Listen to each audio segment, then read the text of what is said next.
Good afternoon. Today is day 3 of the Oceans Conference, the equator of this week, and we have quite a lot to report. I will try to go quickly so I can immediately give the floor to our guest that we are extremely honored to have today with us, Mr. Erik Solheim, Executive Director of UNEP, UN Environment, Marta Rojas Urrego, Secretary General of the Ramsar Convention on Wetlands, who moderated yesterday the dialogue session on managing, protecting, conserving, and restoring marine and coastal ecosystems. And to my left, Petteri Taalas, Secretary General of the World Meteorological Organization, who also moderated yesterday the session on ocean acidification.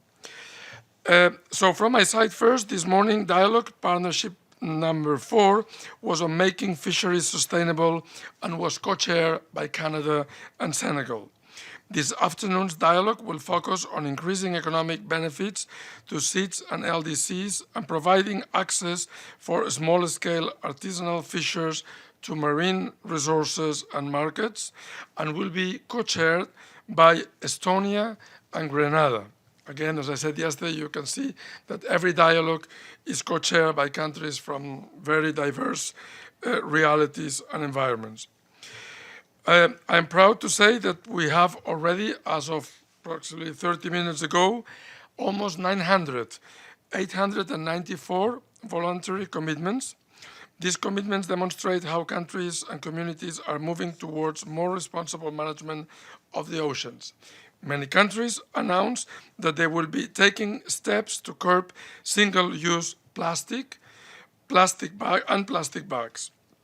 Ireland, for example, announced that it will legislate domestically to prohibit the sale of manufacture of certain products containing microbeads, including not just cosmetics, but also body care and cleansing products, as well as detergent and abrasive surface cleaning products.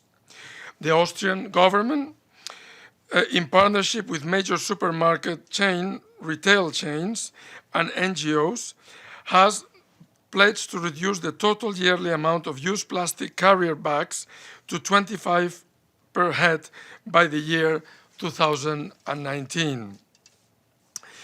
The move to create more protective marine areas has also grown.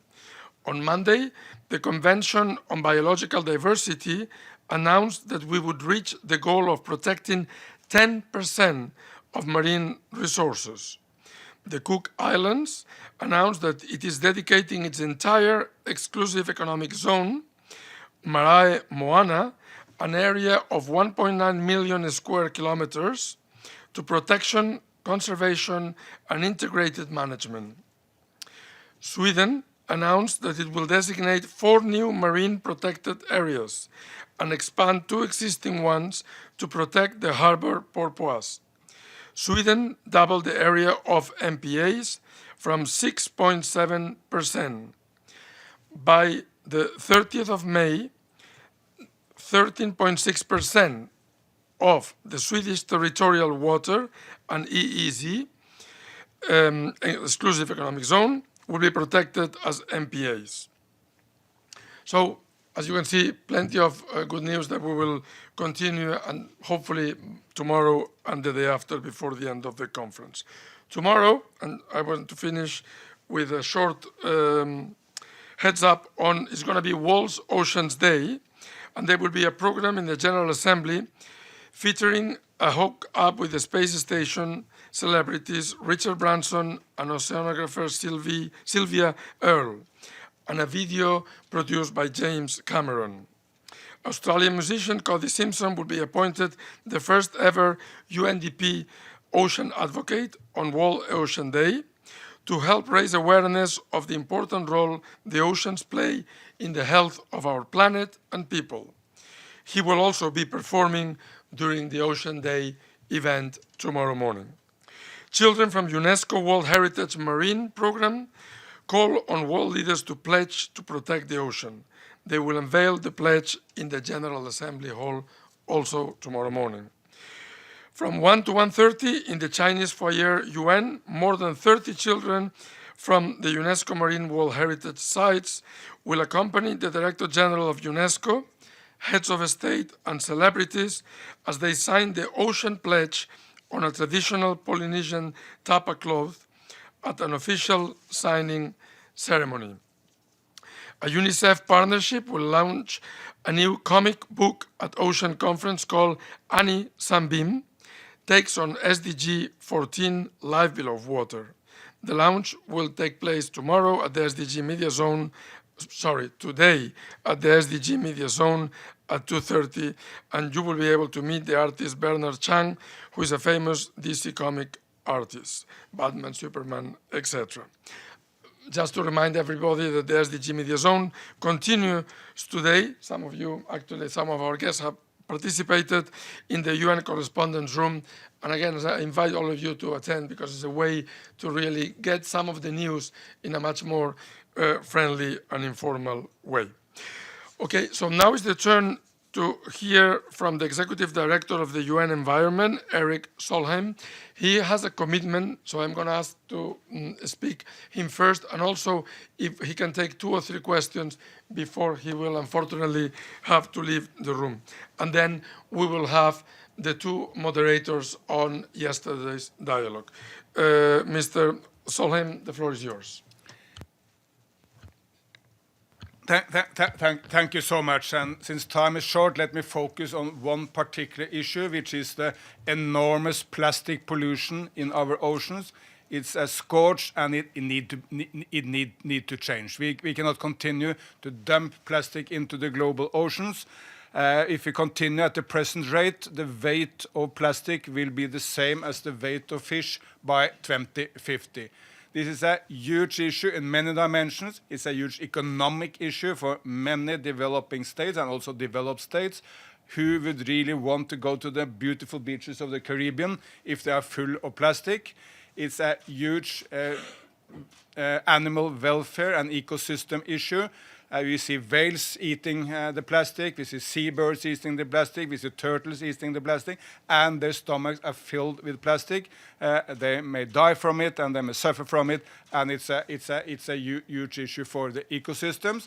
And it's a huge health issue, because the microplastics in the oceans are eaten by fish, they're eaten by algae, they're eaten by fish, and they get up in the in the food chain and ending up in human bodies. So for health, animal welfare and ecosystem and economic issues, we need to address this problem. And the good news is that there is an enormous interest in fixing it. We launched in Bali only 3 months back with the Indonesian government, the Clean Seas campaign. And I can say it's taken off in a way hardly any campaign we have been running has been doing. There is huge interest. There are 3 dimensions to this campaign: the citizen, the government, and the business dimension. Citizen dimension is you can just start cleaning your beach. You can avoid using straws. The average American citizen using 580 straws a year. There's no reason to use them. People can start back home cutting down on it, and people are doing this. And we see any number of activists starting cleaning beaches all over the planet. I just mention one. Afroz Shah, he's here in New York these days. He's from Mumbai in India. He started cleaning the beaches there 80 weeks back. He started alone, mobilizing neighbors. Then they were in the hundreds. At the end, they were in the thousands, cleaning the beautiful beaches of Mumbai. Last Saturday, Prime Minister Modi of India had this heart-to-heart talk with the Indian people.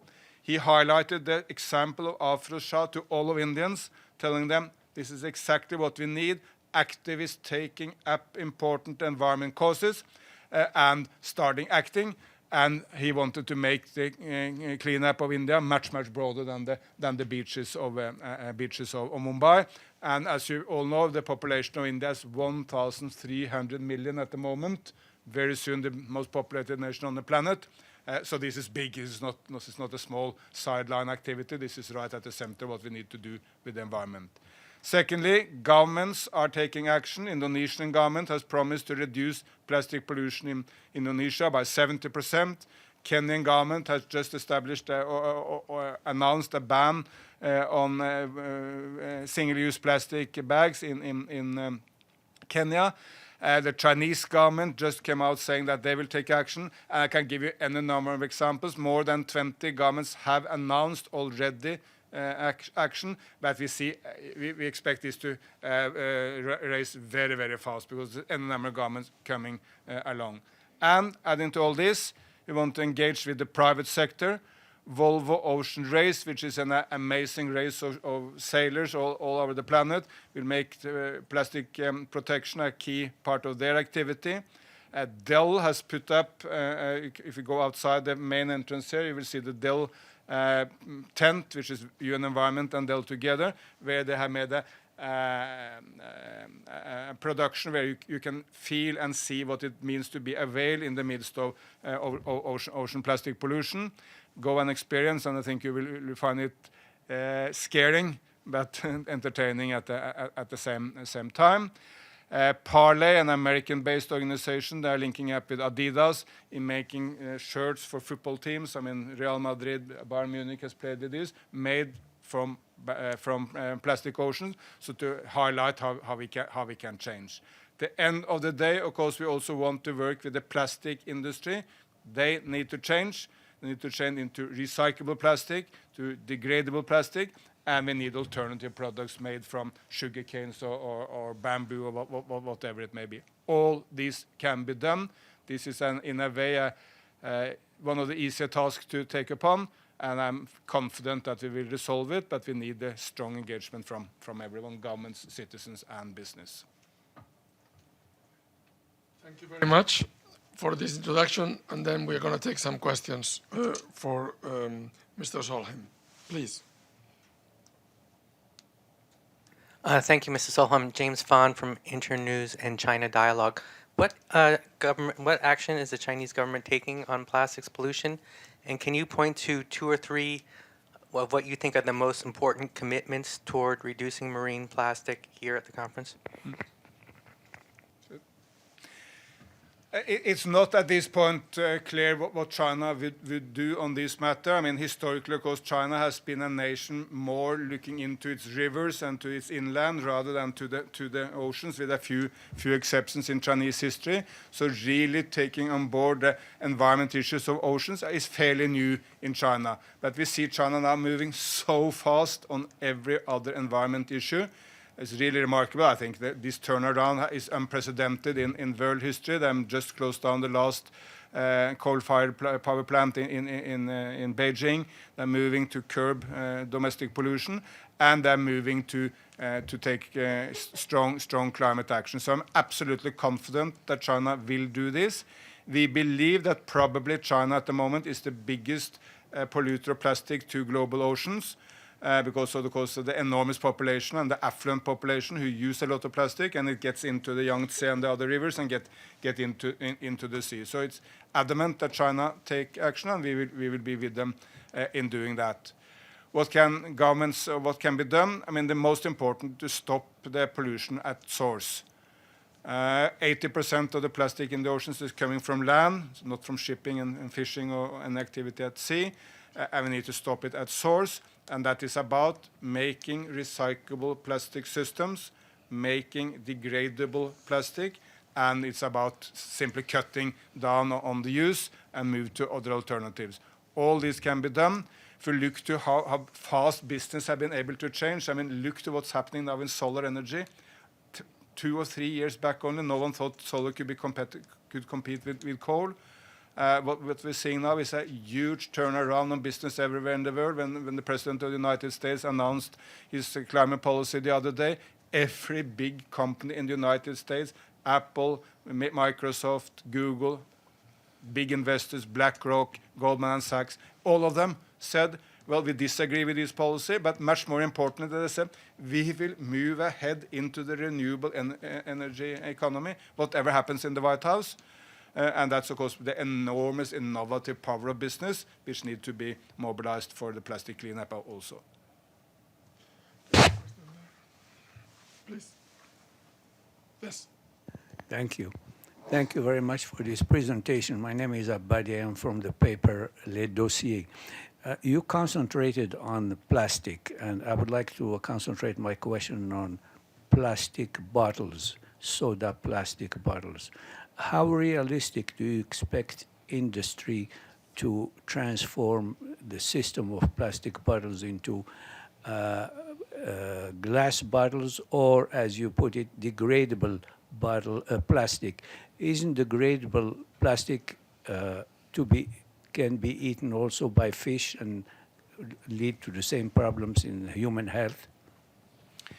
I will not portray to be a scientist, so our mission is really to push the business, but to expect them to find the solution. When it comes to degradable plastics, it must be really degradable. That's the issue, because you find plastic which is degradable, yes, in laboratories, in very hot water, but may not be, for instance, degradable in our waters back home in Norway, which tend to be very cold. So you need to look into the actual opportunity of degradable, but there is any number of solutions now coming from cassava, from sugar canes, from potatoes, where you simply use natural materials to make the plastic, but we must sure that it's really, really degradable. On bottles, I hate to use my own country as a good example, but allow me to do that in this regard. We have a system of levies in Norway where you pay 1 kroner for whatever extra for whatever bottle you buy. You get it. You retrieve the bottle when you hand in the. You retrieve the 1 kroner whenever you handle in the bottle, and the repatriation rate is something like 99%. Whether the bottle is made of plastic or made of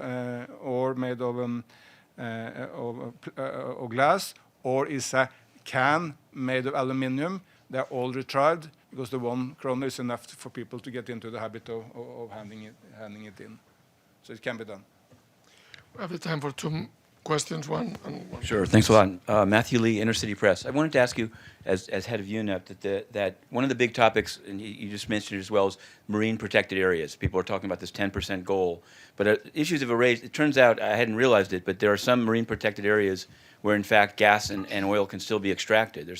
They're being drawn in some ways to work around where there are fishing stocks. And so I just wonder, is the UN system and the proponents of this 10% figure, is there any thinking of saying that there's an MPA that's just, it's not meaningless, it's not meaningful, it's not substantive enough, or is there some lower number of actual protection areas that you're aiming for? What can you say about the sort of the range of substance to the protection that's being offered by these areas? No, very clearly, one of the main issues with marine protected areas is the supervision of the area, where nations, of course, may have the good intention of declaring an area, but not really the ability to supervise it. So to work with government to assist them in that capacity, I think is very important. We may also look into the standards and the norms for this, but there is nothing per se wrong in finding a marine protected area where certain activities are allowed, as long as they are not destroying or undermining the reasons for protection. And at the end of the day, we need a mixture. We need more marine protected areas, but we need also more sustainable practice in the areas which are not protected, because we'll not be able to protect the entire planet. We'll have the mixture of the protected areas with areas where we need sustainable fisheries, sustainable shipping, sustainable oil and gas production, and for sure the move to sustainable renewable energies. Thank you. Waldo from Prensa Latina. On the issue of industry of plastic more friendly with the nature, of course, for poor countries will be quite more difficult to achieve that goal. So what do you think about it? What can be done on this? I don't think it's that much more difficult for poor countries. And let me give you one example. I mean, one of probably the cleanest nation at the African continent, and one of the cleanest nation in the entire world is Rwanda. One of the poorest nations on the planet. And as you know, I mean, only 20 years back, we're through the most horrible incident in modern history, the genocide there. They have moved into being very clean. They have prohibited single-use plastic bags. And please visit Kigali, the capital, and see how clean it is. How did that happen? All about political leadership. President Kagame mobilizing the people of Rwanda. I spoke to him and I said, how did you pull off this miracle in a poor nation like Rwanda? And said, well, historically, all Rwandans have had a clean home. Historically, nearly all Rwandans had a clean garden. What was the problem was that it was not clean in the commons. People were clean back home, but they threw plastics and other waste in the rest of the country. So he said it was about extending the natural tendency or the natural ingrained the DNA of the Rwandans of keeping clean at home into keeping clean in the commons and in the entire nation. And with his leadership, it has happened there. If it can happen in Rwanda, it can happen everywhere else. I mean, allow me one more example since you asked this question, because this is one of the biggest misunderstandings, that you need to be Germany or Japan to be successful in the environment. Singapore. When Singapore was one of the poorest nations on the planet. In the 1960s, Lee Kuan Yew became the Prime Minister of Singapore. He was weeping because he took over a position no one believed in. It was a dirt poor state. No one saw the potential in Singapore. Now it's, of course, one of the richest nations on the planet, comparable to Switzerland. And Singapore decided at a very early stage to go green. They cleaned up the Singapore River at a time when they were a very poor developing state. They decided at a very early stage, that which we are struggling with in the United States and Europe still. So you put a levy on cars if you want to go into the city center. They said there's not enshrined in the human rights that you have to take your car into the city center. If you want to do that, well, you pay a levy so that we can finance public transport, or you fill up your car with friends and neighbors so that we travel intelligently. That was the leadership of Lee Kuan Yew when Singapore was poor, not the leadership of Singapore when Singapore is rich. So Rwanda and Singapore are two remarkable examples. This can be done, and it can be done everywhere if it can be done in Singapore or Rwanda. Thank you very much, Mr. Solheim. I think this conference has shown the importance of the whole UN working together. The Secretariat was there, but I've never seen such an incredible exercise of coordination with all the UN agencies, and UN Environment definitely was very much on the lead. So thank you very much. I know you have to leave for another commitment, and so we are going to go from UNEP to the World Meteorological Organization. So Mr. Petteri Taalas, the Secretary General of the organization, if you can please brief us. Thank you, Mr. Chair. So I'm representing WMO, which is the specialized agency on weather, climate, and water of the UN. And during this week, we have been talking about oceans, but oceans and atmosphere, they are very much linked. And many of these problems that we have been dealing with during this week, they have this linkage with this climate and ocean linkage, and also there's this oceans and weather extremes linkage, and it's also valid for this ocean acidification, which we were dealing with yesterday. We have seen already temperature records broken both last year and 2015, and we have exceeded now this 1.1 degree warming level, and if we take the Arctic areas into account, it's altogether 1.3 degrees warming that we have been breaking. Sea level is rising. We have seen 20 centimeters sea level rise so far, and that's very much because of the thermal expansion of the seawater. We have been heating the oceans, and we have actually been storing more than 90% of the extra heat that we have produced to this planet have been stored to the oceans. We have also seen records in concentrations of greenhouse gases. Carbon dioxide level 400 ppm was broken 2 years ago, and recently we have been seeing 410 ppm broken. And we have also seen records in methane and nitrous oxide concentrations. And once we emit more carbon dioxide to the atmosphere, part of it is taken by the oceans, and that means that the ocean water is getting more acid, and that's one of the problems that we are facing today.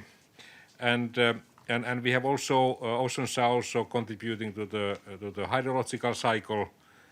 We have got more water vapor in the lower atmosphere, and that means that we have also more potential for severe flooding related to rainfall amounts. And we have seen fairly dramatic changes in the Arctic areas, where these temperature changes have been 2 to 3 times the global average, and we have already been melting 75% of the Arctic ice mass. So that's quite dramatic change since late 70s. And what happens in the Arctic doesn't stay in the Arctic. Some of these unusual weather patterns that we have seen in northern hemisphere, they are caused by this melting of Arctic snow and ice. And one reason behind these unusual weather patterns for the past 2 years has been very strong El Nino event that we saw in 2015 and 2016, and that meant drought in several parts of the world and flooding in some other parts of the world. At the moment, we are having very severe flooding severe drought in, for example, Somalia, South Sudan, and Yemen, where the countries are already fairly fragile. If we go more detail to this ocean acidification problem, there are some estimates that we have that's happened during the past 25 million years, and during the past 25 million years we haven't seen so acid seawater what we are measuring at the moment, and this negative trend will continue for the coming decades. So there's certain inertia in the climate system, and that means that we will see this negative trend to continue. And this ocean acidification, that's already a problem, and we have lots of calcium based organisms like mussels and corals who are sensitive to these changes. And there has been also coral bleaching because of the temperature increase in the seawater, and that's also part of the problem. And how to tackle this problem? It's a common recipe for this ocean acidification, which is valid for the climate mitigation. We have to fulfill the commitments of the Paris Agreement, and even raise the ambition level of the Paris Agreement to be able to tackle this problem. This negative trend will continue for the coming 50 years anyhow, so that means that this ocean acidification problem will be more severe, and also this temperature increase will continue for the coming 50 years, and that means also increasing number of disasters related to weather. And unfortunately, the countries who are not part of this, who haven't caused this problem, they are the most vulnerable ones, and it's very much the SIDS countries and LDC countries who are exposed to these problems related to climate change and also ocean acidification, and their economies are more dependent on the status of the oceans. It has an impact on agriculture, fishing, tourism, and coastal protection as well. And we have to both adapt to climate change, and we have to mitigate the climate change at the same time. And there's a legal challenge when it comes to this ocean acidification. It's not very well taken by this UNFCCC, this COP meeting procedure, and it's also this law of seas doesn't recognize this ocean acidification problem. That's one of the issues that has to be sorted out by the next COP meeting, which takes place in Bonn in November. So perhaps I will stop here, and I'm happy to answer your questions or comments, please. We're going to hear from Marta Rojas Urrego. She's the Secretary General of the Ramsar Convention on Wetlands, and she moderated yesterday the very challenging dialogue on managing, protecting, conserving, and restoring marine and coastal ecosystems. Please, the floor is yours. Thank you. I found it was challenging, but it was a good news, because I think that we had the longest list of speakers, which was, of course, it took time. But for me, it was a sign of the importance that participants were giving to the conservation, management, sustainable use, restoration of coastal and marine ecosystems. So I was very pleased to moderate that dialogue, in particular because this is a key issue for the convention that I am representing here. So the Convention on Wetlands is a convention that has 169 contracting parties, member states, and they have committed to conserve wetlands. So wetlands cover inland, lakes, rivers, marshes, but also coastal ecosystems like mangroves, seabed grasses, the type of ecosystems that you find in the coast, including coral reefs. So I would like to share with you some key messages from my own analysis and listening to all these participants speaking about their commitments. One message that came very clear is that the conservation of coastal and marine ecosystems is the basis for the achievement of other aspects of the SDGs. So if you look at fisheries, if you don't have healthy coastal and marine ecosystems, you don't have fisheries. And that impacts, of course, many aspects beyond the sole conservation of ecosystems. So I think that in that regard, it was very interesting to see that it also links to livelihoods. So we had many people talking about local communities, about food, about water. So without the conservation of this type of ecosystems, you don't get sustainable development. So that was very clear. In terms of the key announcements, I think that for me, the one that was stronger was about marine protected areas. And you asked a question about that. It was, of course, it's one of the measures that many countries are taking in terms of conservation and sustainable use of marine and coastal biodiversity. As you know, and as it was mentioned before, the target in the SDGs is 10%. So now we are around 5%. So we have 3 years to do the double, which is big.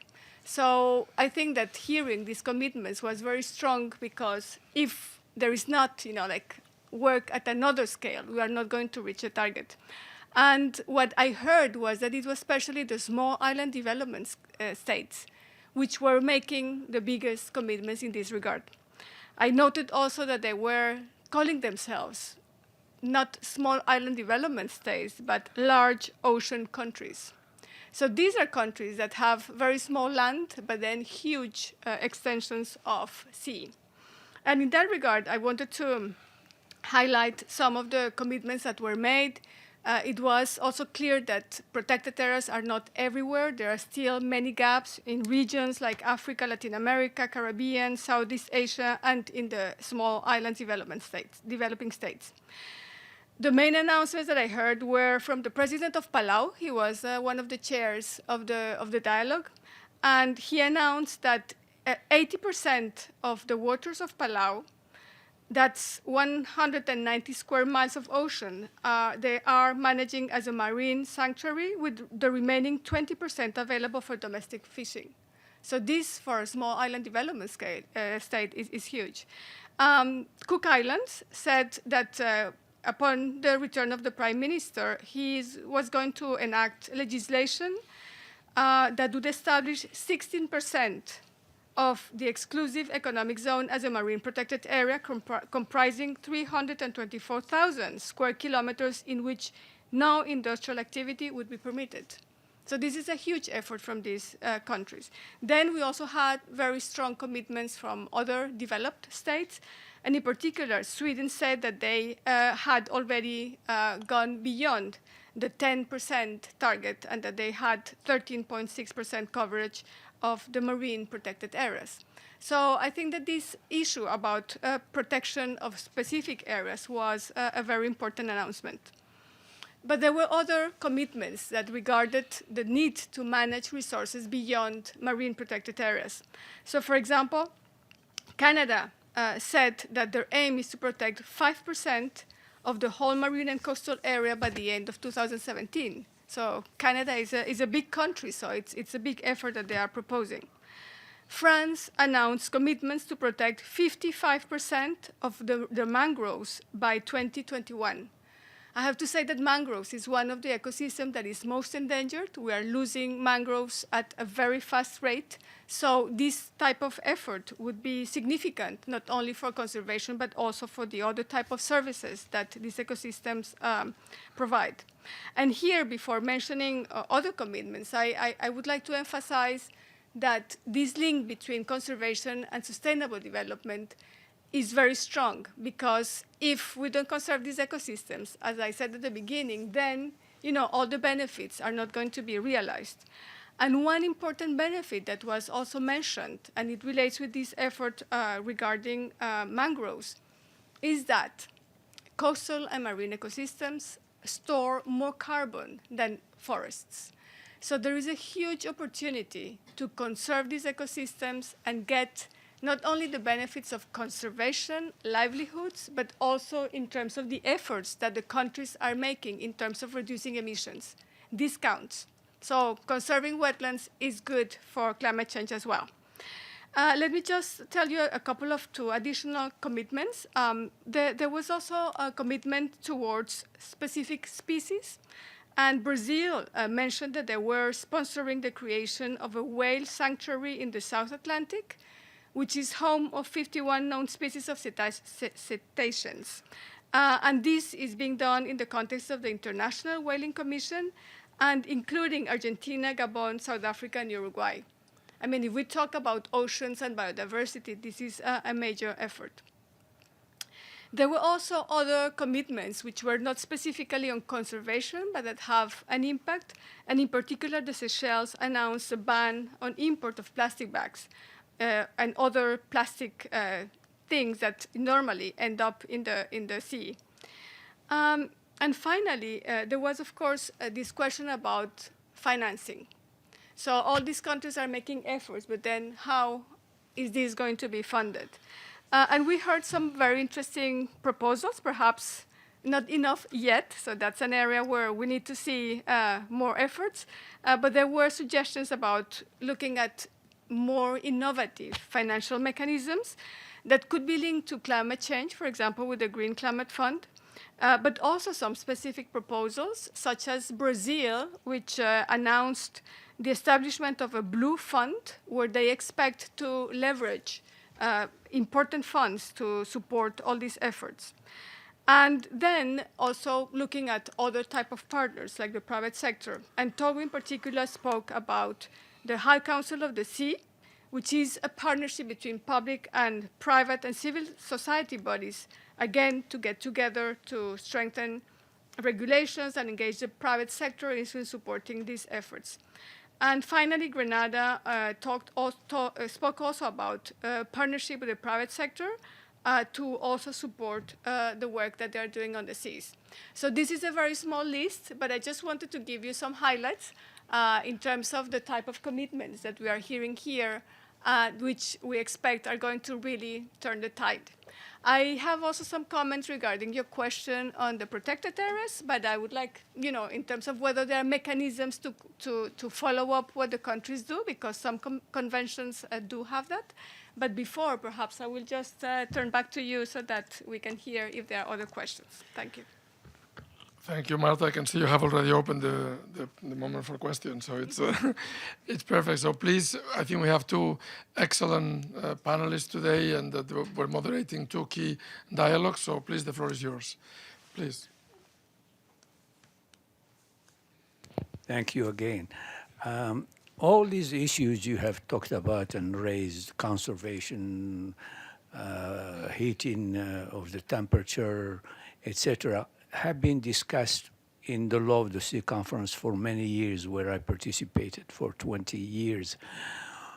What is the difference between what the Law of the Sea Conference has accomplished and what do you hope this Ocean Conference will accomplish? There are two other issues that the Law of the Sea Conference addressed that I haven't heard at all about now at this conference, namely transfer of technology to developing countries and scientific research. Can you address that, why they are not talked about now?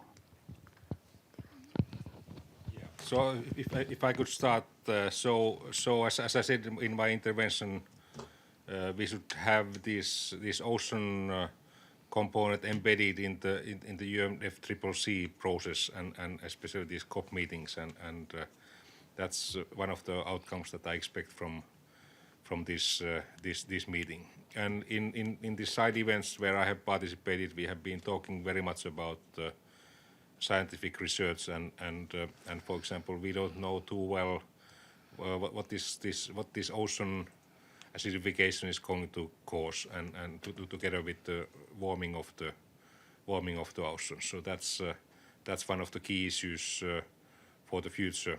But we already more or less know these risks that we are taking if we are not going to mitigate climate change.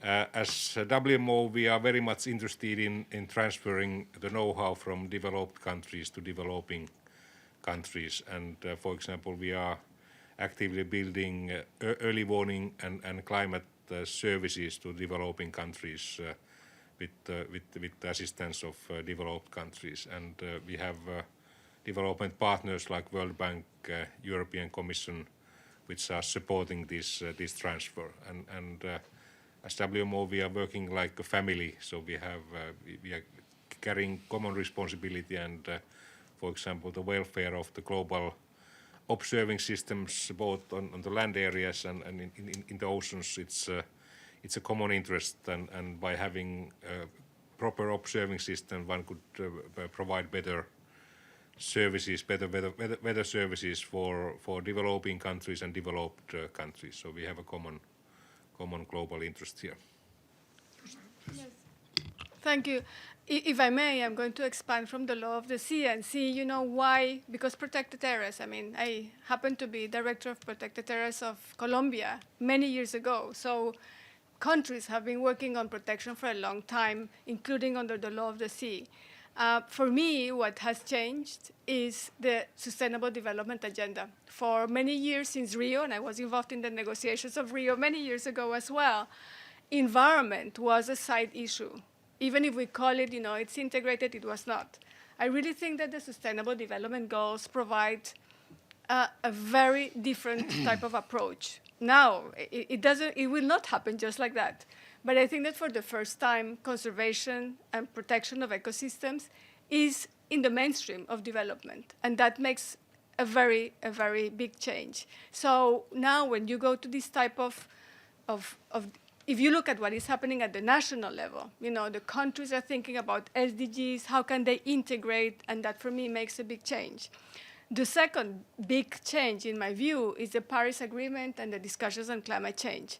Because what we are seeing, of course, is a huge problem impacting people and ecosystems, but there is also a big opportunity to have conservation of ecosystems as a means to address climate change. As I was mentioning, wetlands, store in 3% of the land twice as much carbon that all the forests in the world.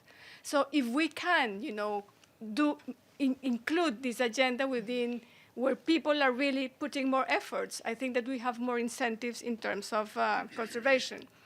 And finally, I think that in the many years that we went before, conservation was a matter that was seen always as a business of the governments. I was a government myself. And now I think that there is clarity that it's a big responsibility of governments, but it cannot be only of governments.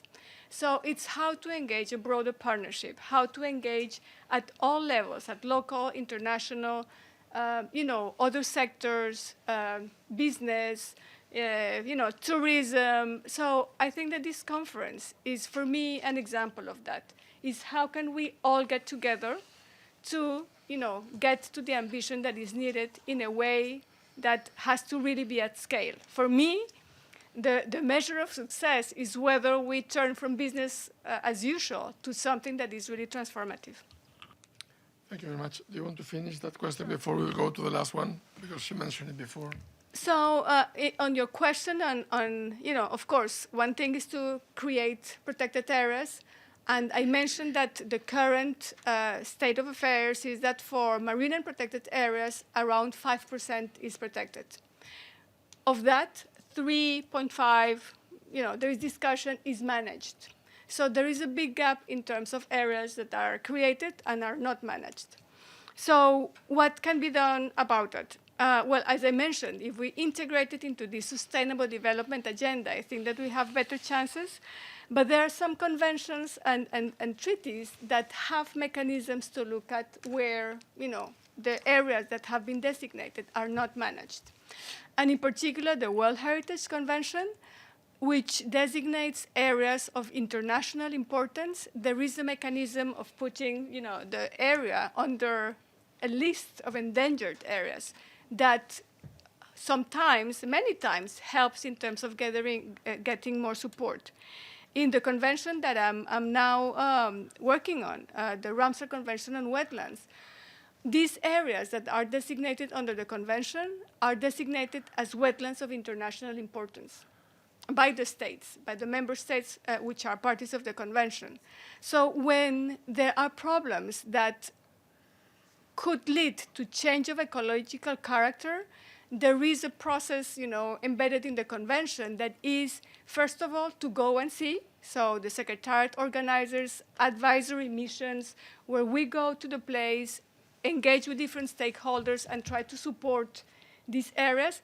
And secondly, there is also a list of endangered places, which is called the Montreal Record.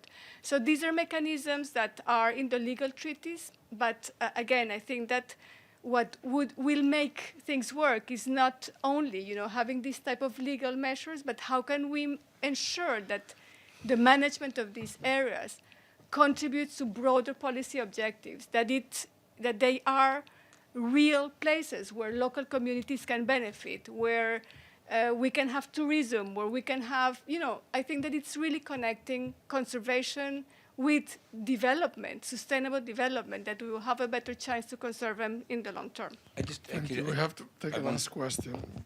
Well, I guess what I wanted to specify is it's not about. This is actually about a developed country. The example I had asked about has to do with Canada. They're designing a new one off Newfoundland, but basically the analysis is that corporations were allowed to define where the borders are and to leave the areas that are important to them out, and there's no banning of oil and gas exploration. So it seems like a more fundamental problem, which is that can it still be called what is the bottom level of protection that allows it to be called a marine protection area?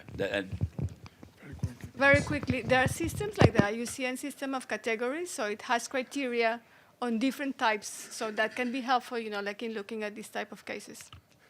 Please, last question, because I Thank think you. our guests have to have lunch before the next dialogue. My name is Abdul Hamid Sayam from the Arabic daily Al-Quds Al-Arabi. In Iraq, in southern Iraq, there was an area called wetland, huge areas. Due to wars and conflict and governmental decisions, this area had been dried out. There is an attempt to bring it back to life by international community. I'm just asking Marta if you are aware of these efforts and how far international community is able to save this wetland. Thank you. Thank you. I don't know exactly the situation for this one. I know, that Iraq has been making efforts in terms of this type of ecosystems. I cannot answer you exactly what is happening with that one, but if it is a Ramsar site, it is certainly one area where we could support by the type of measures that I described before.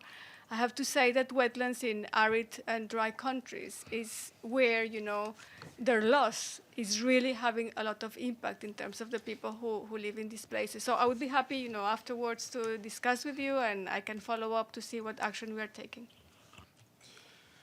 So thank you very much, Peter Italas, and thank you very much, Marta Rojas Urrego, for briefing us on yesterday's dialogues.